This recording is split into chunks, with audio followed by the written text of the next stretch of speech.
Impactos.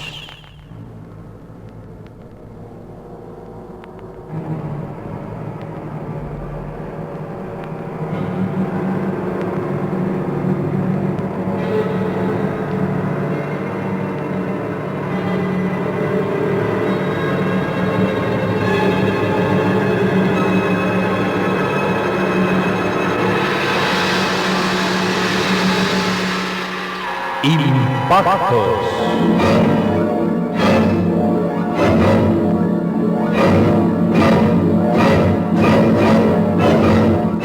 Un programa de los servicios informativos de la cadena SER.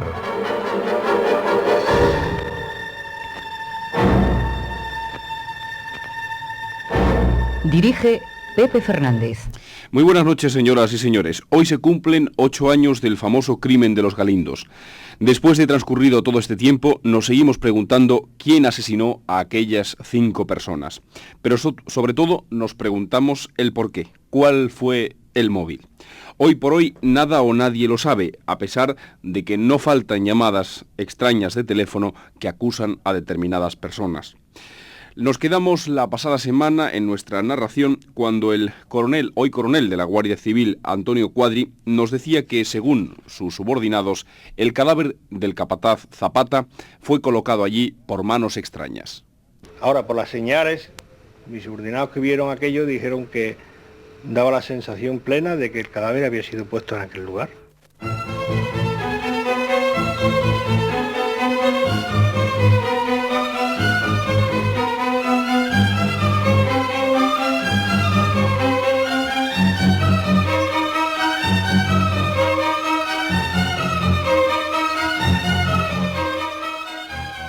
Porque lo que sí es cierto es que tanto la noche del 23 al 24 como la del 24 al 25, recordemos que en la mañana del 25 apareció el cadáver de Zapata, el marqués y el administrador durmieron en los Galindos. Y ese gesto, de valentía según algunos, de saber algo más de lo que dijeron según otros, es significado por la familia del tractorista González. Que se retiraron. Esto fue primero el marqués. Tanto si se vais como si se quedáis, nosotros nos vamos a quedar aquí a dormir. ¿Cómo se vaya a quedar ahí a dormir ustedes colocáis ahí? La sangre corriendo todavía de todo. Bueno, pues dice que la guardia se retira un poco. Hay un aspecto, coronel, que me interesaría que usted me aclarara, sobre todo porque ha habido diferentes personas que así me lo han contado, y es la noche antes de que aparezca el último de los cadáveres, la noche antes de que aparezca Zapata, parece ser, según esas informaciones, que alguien ordenó que se rompiera el cerco policial, es decir, que la Guardia Civil se retirara. Aquella noche estaban en el cortijo, y usted nos lo puede confirmar, el marqués, el administrador y un trabajador, Antonio Fanec, creo concretamente que era. Creo que más o menos estas son las informaciones que me han llegado. A mí me gustaría que usted me aclarara el tema. Allí, que yo sepa, no dio nadie orden de retirar el servicio, puesto que había gente en el cortijo y se esperaba también la llegada de Zapata, que entonces no sabíamos que era cadáver. Y por esta circunstancia no pudo retirarse el servicio. Ahora bien, que la pareja estuviese pegada a la pared o que estuviese más retirada, eso sí puede ser. ¿El marqués y el administrador estaban aquella noche allí? Sí. Estaban allí en el marqués administrador, pero este que usted me dice yo no recuerdo yo que estuviera. Antonio Fanes no lo recuerda. Y usted me podría decir o me lo comentaba antes, que el marqués en este caso no aceptó en ningún momento una custodia, una vigilancia en torno a él por parte de la Guardia Civil. Sí, porque yo quería que, en fin, velar también por la seguridad de esta familia, ¿no? Del marqués y del administrador, pero ellos no querían, no tenían interés tampoco en que la Guardia Civil estuviera en la misma casa que ellos, en el mismo sitio, en el mismo lugar. Ellos eran militares y eran hombres que demostraban, a mí me lo pareció así, que demostraba tener valor y no necesitar la presencia permanente a su lado de una pareja. Sí, señor Marqués, la primera noche se queda usted allí con don Antonio Administrador y la segunda noche también. En este caso, al día siguiente aparecería el cadáver de Manuel Zapata, el administrador, el hombre que cuidaba su finca. ¿Hubo momentos en que no hubo vigilancia en aquella finca? Entonces, esa noche, cuando terminó el día, o terminaba el día, cuando nos íbamos a ir, estaba mi mujer también allí, y yo pregunté, ¿qué fuerza se queda aquí de la Guardia Civil? Y me dijeron, no tenemos órdenes nada de que se quede nadie, eso es el teniente coronel. Entonces yo dije, que vayan inmediatamente a preguntar al teniente coronel qué fuerza se queda aquí. Fue una moto y a los 20 minutos, cosas por el estilo, llegó la moto, entonces el sargento me dijo, me parece que fue el sargento, no sé, o el cabo, o el que fuera, que dice el teniente coronel que si usted se queda para protegerla a usted, una pareja de la Guardia Civil, pero que si no, no hace nada, no hace falta que se quede nadie.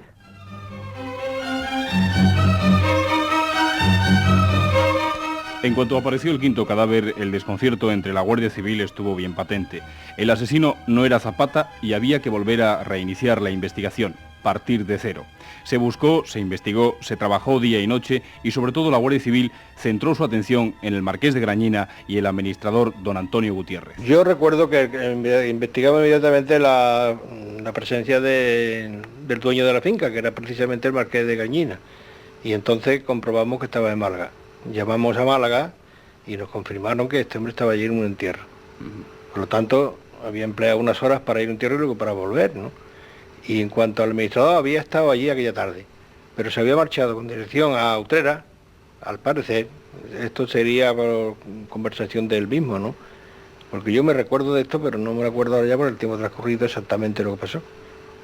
Y desde Utrera se marcharía a Sevilla, ¿verdad? Y ya se enteraría de lo ocurrido, digo, supongo yo. Sí, según cuentan, en Utrera lavó el Mercedes. Al parecer sí, lo lavaron. Sí. ¿Pudieron ustedes también investigar todos estos extremos? Sí, yo recuerdo que se investigó también que sí se había lavado el coche, y incluso unas señales que tenía el parabrisas como de plomo, también se investigaron a ver de dónde procedía. La perseverancia de la Guardia Civil al interrogar al marqués llegó incluso a provocar una protesta formal del don Gonzalo Fernández de Córdoba y su hijo ante los mandos militares de la Guardia Civil. El señor Fernández de Córdoba no rehúye al calificar de desastrosa la investigación de ciertos mandos de la Benemérita. Al cabo de unos 28 días de infructuosa búsqueda por parte de la Guardia Civil, por orden del juez instructor de Marchena, se hace cargo de la investigación la Policía Judicial. Al frente de las operaciones, el jefe de la brigada, don Antonio Gámez, que, transcurridos los años, protagonizaría uno de los incidentes más lamentables en este caso que nos ocupa. Al cabo de 2 meses de investigación, en septiembre-octubre del año 75, la policía sevillana llega a unas conclusiones y se las manda al juez. Mientras, en los medios informativos de todo el país, los informadores especulan con algunos datos recogidos en fuentes policiales. Al parecer se apunta una posibilidad que ya dimos en ocasiones precedentes, que incluso hace también 2 o 3 días, si no recuerdo mal, nuestro compañero Amores en ABC la hacía también factible. Pero volvemos a repetir que nosotros esto lo dijimos al principio de este mes de agosto. Y es esa en la que se cree que José González Jiménez, después de llevados a cabo los hechos, se suicidara en la pila del Pajar. Adelantemos que se trata de un asunto de mucho dinero, concretamente en joyas, y punto y aparte. Concretamente hoy, hace 2 meses que se cometieron los crímenes de Paradas, los 5 crímenes de los Galindos. Hoy, día 22, hace 2 meses, y hasta ahora poco o nada se ha adelantado en la investigación. Todavía no hemos tenido ocasión de hablar sobre el tema con el comisario jefe de la Brigada de Investigación Criminal. Hubiéramos querido hacerlo hoy, pero nos ha sido imposible. El caso es que a los 2 meses, el quinto crimen de los Galindos sigue envuelto en el más completo de los misterios. Hasta un jueves 8 de febrero del año 79, en una rueda de prensa celebrada en la Jefatura Superior de Policía y a preguntas de un informador de la cadena SER, la policía, a través del jefe de la brigada, señor Gámez, dice a los medios informativos que el presunto autor de las muertes es el tractorista González. Aquella noche, hora 25, recogía en crónica desde Sevilla de nuestra compañera María Esperanza Sánchez la insólita revelación que venía a destapar en parte el secreto sumarial. Por cierto que sobre el crimen especulaba el pasado viernes el diario Sevilla, que según las investigaciones realizadas, José González Jiménez, una de las víctimas, fue el autor material del crimen. José González Jiménez, esposo de Asunción Peralta Montero, apareció junto a su esposa completamente calcinado entre un montón de pacas de paja. No hay nada en concreto sobre este hecho. Todos son especulaciones. El verano pasado también el diario ABC de Sevilla apuntó una posibilidad de este tipo y la indignación cundió por todo el pueblo de Paradas. El informe presentado por la policía es secreto del sumario. Algo más centrados en la tesis policial sobre el caso de los Galindos, el informe Gámez venía a decir más o menos lo que sigue. El día que encontraron la muerte Manuel Zapata, capataz de los Galindos, su esposa Juana Martín, el tractorista José González, su esposa Asunción Peralta y el también tractorista Ramón Parrilla, se unieron una serie de circunstancias que desembocarán en la tragedia. Tiempo atrás, el tractorista José González, decía la policía, había estado enamorado de una de las hijas del capataz. Este envió a la joven a Barcelona para evitar que siguiera viendo a José. Pasados los años, tanto José como la muchacha contrajeron matrimonio, ella con un guardia civil y él con Asunción. La hija del capataz regresó a Paradas para visitar a sus padres, ya que se encontraba embarazada. La presencia de la joven en el cortijo provocó las bromas de los compañeros de José. Este se molestó mucho, pero trató de evitar cualquier pelea. El día de autos, José, según la policía, resentido contra su capataz, se disponía a arreglar un diente de una máquina empacadora en el momento en que llegaba este. Zapata comenzó a recriminarle por la avería, desatando en José todo su rencor. El capataz, según la policía, murió de varios golpes, propinados con el diente de acero, y su cuerpo fue ocultado por su asesino bajo un montón de paja. El administrador de la finca, dice la policía, llegado en aquel momento, preguntó por Zapata. El homicida le indicó que se encontraba en el campo y tras una búsqueda naturalmente infructuosa, el administrador abandonó la finca. La esposa de Zapata se extrañó de que su marido no hubiera entrado en la casa a cambiarse de ropa y se lo preguntó a José, que había subido a la casa con el pretexto de buscar un diente para la empacadora. Como viera que la mujer estaba intranquila, la golpeó mortalmente en el dormitorio con el diente nuevo y la dejó sobre la cama. José marcha a continuación al cobertizo de máquinas, pero al ver que su compañero Parrilla se dirigía a casa del capataz, le encañonó con una escopeta y le persiguió a tiros hasta que logró darle muerte. Arrojó su cadáver en una zanja. En este estado, José González, continuaba el informe policial, fue a pedir ayuda a su esposa con la canana en el cinto y la escopeta empuñada y la subió al cortijo diciendo que la mujer del capataz estaba enferma. Al sospechar su esposa lo ocurrido, el tractorista la golpeó mortalmente también con el diente nuevo de la empacadora. José murió, según la policía, cuando trataba de incinerar los cadáveres de las mujeres en el cobertizo de máquinas. Al arrojar un cubo de gasolina para avivar el fuego, surgió una gran llamarada que le abrasó. Su cadáver aún tenía la canana atada a la cintura. Esta versión policial, que lógicamente provocó la indignación de la familia González en primer lugar y luego la del pueblo de Paradas, que conoció a González, fue calificada de novelesca. La tesis fue inmediatamente desmontada con varios argumentos. O sea que si vino por ella porque le diría a un superior, pues mira, llégate por la señora, que vamos a hacer esto, vamos a hacer lo otro, o está Guanamala, o está, en fin, un algo. Como había trabajado ella allí también. Yo quería que se aclarara. Si no le querían hacer nada, que no se lo hicieran, pero que se pusieran claro. Porque no es justo que pague una criatura que lo pusieron peor que todo. Estos fueron peor que todo. Todos tuvieron una muerte muy dura. Todos, empezando por Juana y Zapata y por todos, una muerte muy dura. Pero estos fueron peor que todo porque lo quemaron, que no tenían que haber hecho eso. Y yo comprendo que sería para que desaparecieran y echar la culpa como se la echaron. ¿Usted qué dice? La familia de mi cliente, José González, es decir, la familia es la cliente, lógicamente, ¿no? Que este hombre es autor y único autor, si es así, y tan rotundamente, que hace esto abierto como sumario, que nunca se ha cerrado. Esto es tan sencillo como la luz del día cuando es de día y como el haber noche cuando es de noche. Entonces, decir rotundamente esto y seguir abierto, la investigación sigue porque se sigue sin autor. Esto no se falta ningún secreto del sumario ni a nada cuando se manifiesta así. No existe en el sumario 20 del año 1975 de Marchena un autor. Y por eso sigue simple y llanamente abierto. Pero de eso a que sea un criminal hay un abismo y eso yo no lo admito ni lo creo de ninguna de las maneras. Me niego en absoluto a pensar que ninguno de los individuos que estaban en el cortijo hubiera tenido que ver con los crímenes.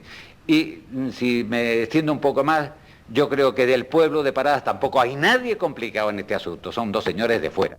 Esa es la opinión del marqués de Grañina. Por otra parte, el autor del libro Orgía de Sangre, que cuenta lo que pasó el 22 de julio en Los Galindos, el periodista Francisco Pérez Avellán, contaba precisamente en Hora 25, el 22 de julio del año 76, un año después, contaba lo siguiente.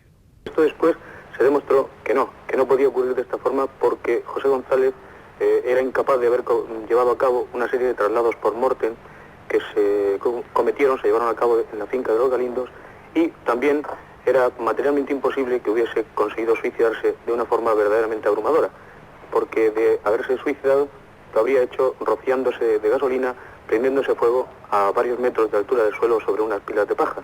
De esta forma, sin moverse de allí, aparecería su cuerpo y de esa forma debería haber aceptado la muerte.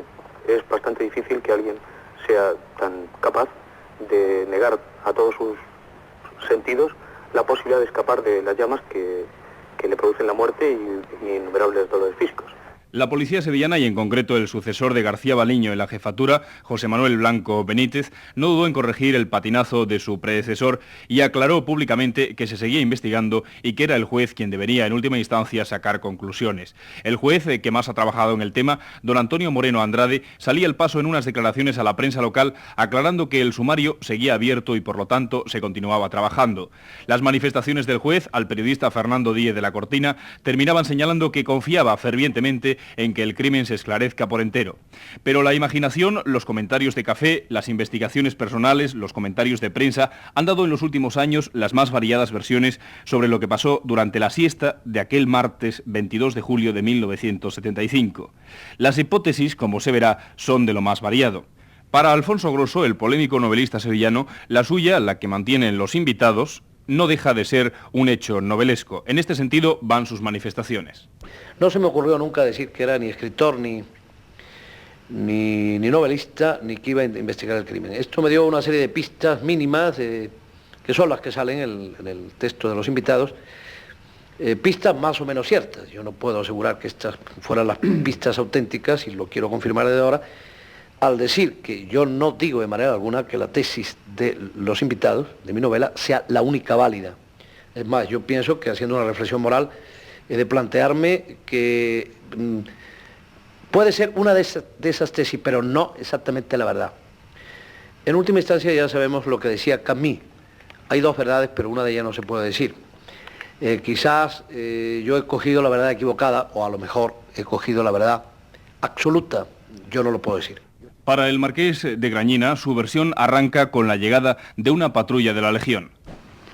Mi tesis es que estos señores se han dejado allí, algunos de los legionarios, han dejado allí un paquete con droga. Esto es una cosa que no tiene nada de particular. Según tengo entendido, los de Morón vendieron droga en Morón. Luego, por muy santo y muy bueno y todo lo que se quiera, y todo el amor que le tenemos a la Legión, pues lo mismo de bueno eran los de Morón que los de Los Galindos, y los de Morón han vendido droga, luego los de Los Galindos también pueden haber llevado droga. El señor marqués coincide con Grosso en el móvil, es decir, en el tema droga. Señala que González podría haber pactado con un legionario el guardarle cierta mercancía y a cambio le iba a ofrecer una cantidad de dinero. Para mí, que es un legionario, que lo siento, pero no lo aseguro, es una suposición, creo que había un legionario de permiso en la península. Según el marqués de Grañina, una vez Zapata regresa del pueblo, descubre el intercambio comercial entre González y los dos visitantes. Uno de ellos mata al señor Zapata y entonces... Y una vez que ha caído, han cogido a Pepe González y de una manera, como sea, lo han convencido que tiene que ir a por su mujer, porque él está implicado. Su mujer conoce la cosa y a su mujer la van a tomar declaración. Y entonces su mujer tiene que saber exactamente lo que tiene que decir. Y por eso lo convence para que vayan a recoger a la mujer, cosa absurda de que la mujer apareciera en Los Galindos. El único procedimiento era ese. El resto de la historia ya se lo pueden ustedes imaginar. A esa versión del marqués habría que sumar otras muchas. Una que habla de cierta herencia, otra que habla de la compra de ciertos terrenos lindantes con Los Galindos, la que habla de cierta reunión para planificar un golpe de Estado, especulación esta barajada en 1979, y tras aquello había que eliminar a los testigos. Incluso alguien llegó a apuntar que podría haber sido extraños pasajeros del espacio. Sin embargo, en torno a lo apuntado por el marqués, el coronel Cuadri señala que también se investigó a la Legión. También se investigó, sí. Y los compradores, las personas que estaban relacionadas con Zapata, los que compraban trigo, o iban allí por los granos, por lo que fuese, ¿no? Todo eso lo investigamos, sí.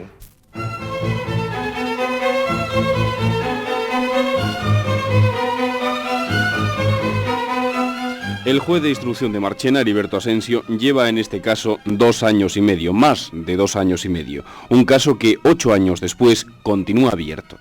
La situación ahora mismo, lógicamente, el sumario se encuentra abierto y, lógicamente, cuando se encuentra abierto es porque no se ha podido cerrar por una serie de causas y se siguen haciendo, lógicamente, diligencias que se están practicando a cierto periodo de tiempo a medida que se va pudiendo realizar las mismas a la espera de una averiguación de los hechos en su momento.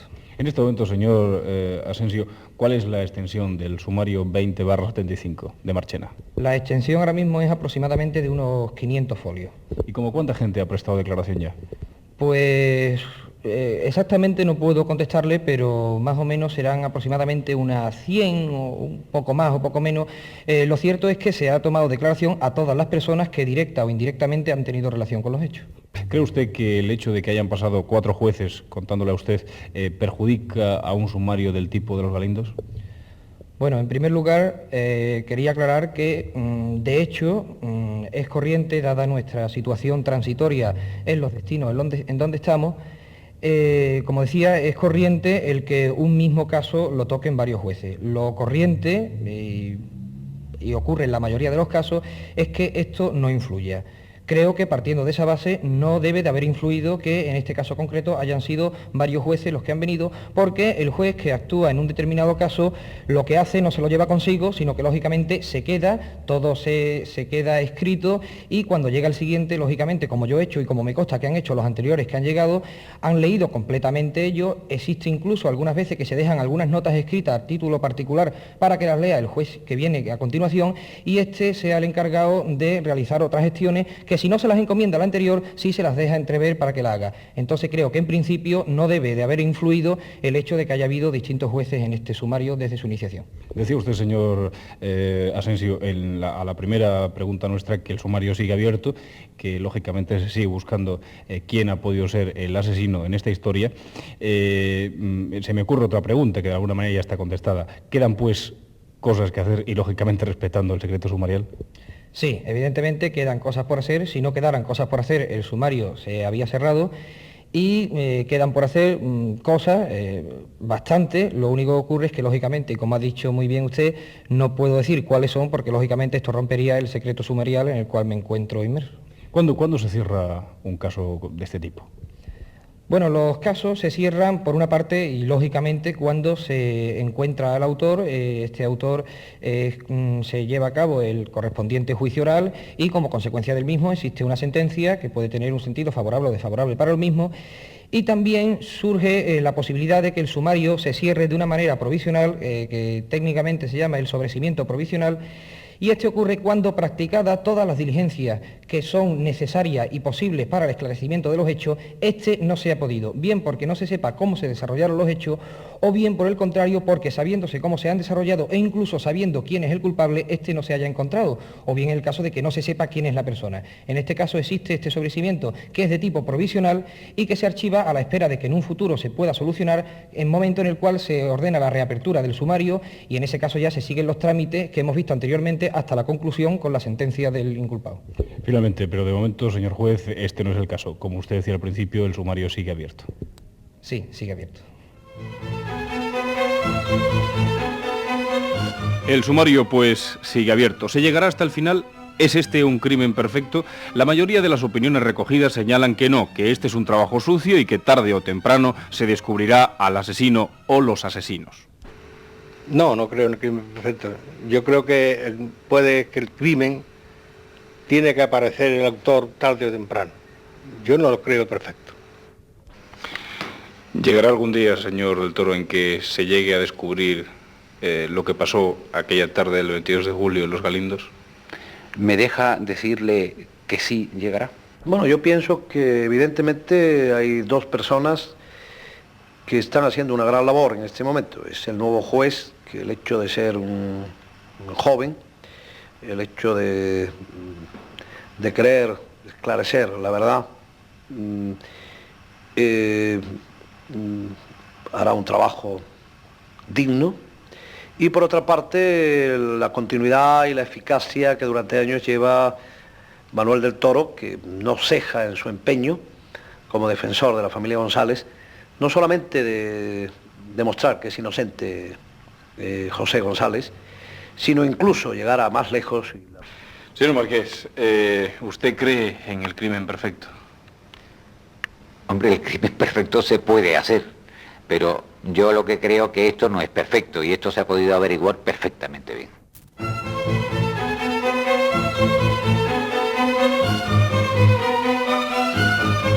Gonzalo Fernández de Córdoba, marqués de Regañina, mantiene que si se tiene en cuenta los derechos humanos, no se descubrirá nunca este caso. Si se tiene en cuenta los dichosos derechos humanos, no. Pero si se pueden pegar 4 bofetadas para que se diga la verdad, sí. Entonces, tanto esto como otros muchísimos crímenes que no se averiguarán nunca, si se tienen tan en cuenta esos dichosos derechos humanos que tanto daño están haciendo. Hasta aquí nuestra recopilación de declaraciones en torno a este caso que tanta tinta ha hecho derramar en estos últimos 8 años. Hoy, 22 de julio de 1983, el caso se sigue investigando por parte de la justicia. Este caso adquirió un especial relieve a primeros de este año con la exhumación de los 5 cadáveres. El catedrático de Medicina Legal, Luis Frontela, desde febrero está analizando el caso y se espera que su informe, que aún no ha sido entregado al juez de instrucción, pueda aportar algunas interesantes revelaciones. Una de ellas, saber cómo murió José González, que según parece, nos lo decía el juez en este programa Impactos en el mes de febrero, no murió o parece que no murió como en principio había dicho la policía y la Guardia Civil. Parece ser, quiero recalcar, parece ser por la provisionalidad que tienen esas conclusiones, que puede descartarse la muerte de José González como en un principio se informó y se hizo eco toda la prensa a nivel nacional.